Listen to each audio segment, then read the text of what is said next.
You ever have one of those moments where life just hands you poetic justice wrapped in a golden bough? This story is exactly that. A few years back, I worked as a building maintenance supervisor for a property management company. I loved the job, steady pay, friendly tenants, and lots of independence. But then, one day, our company sold several buildings to a new management group run by, you guessed it, Karen.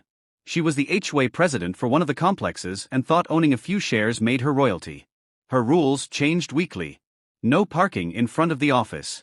No hoodies in the lobby. No coffee in the elevator. Yes, she actually wrote that one.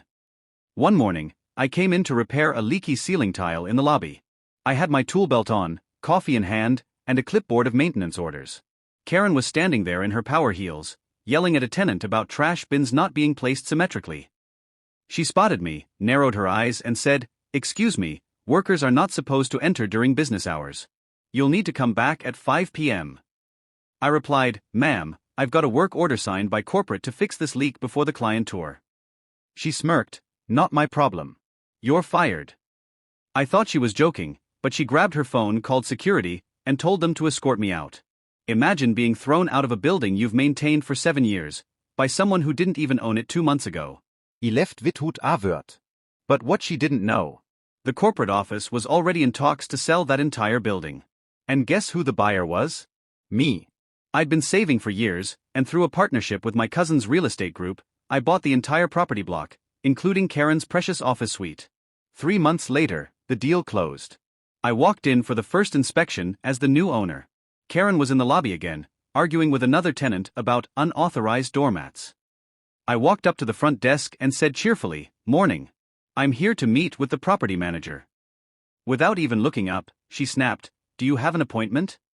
I smiled. You could say that. When the building administrator walked out and saw me, his eyes lit up. "Mr. Davis. Congratulations on the acquisition." Karen froze mid-sentence. "Acquisition?" she echoed. I turned to her.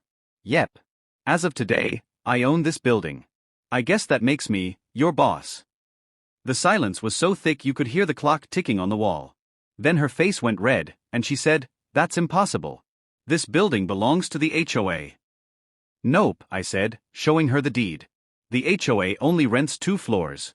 And by the way, your lease expires next month." Her jaw dropped.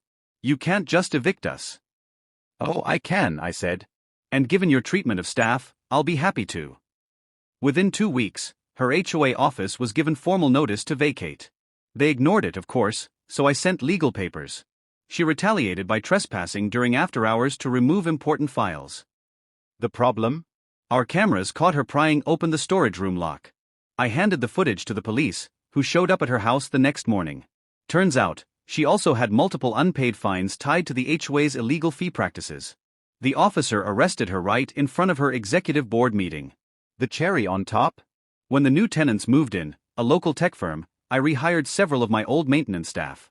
The same security guard who once escorted me out now waves hello every morning as I walk through the lobby. Sometimes karma doesn't knock, it buys the building, changes the locks, and hands out eviction notices.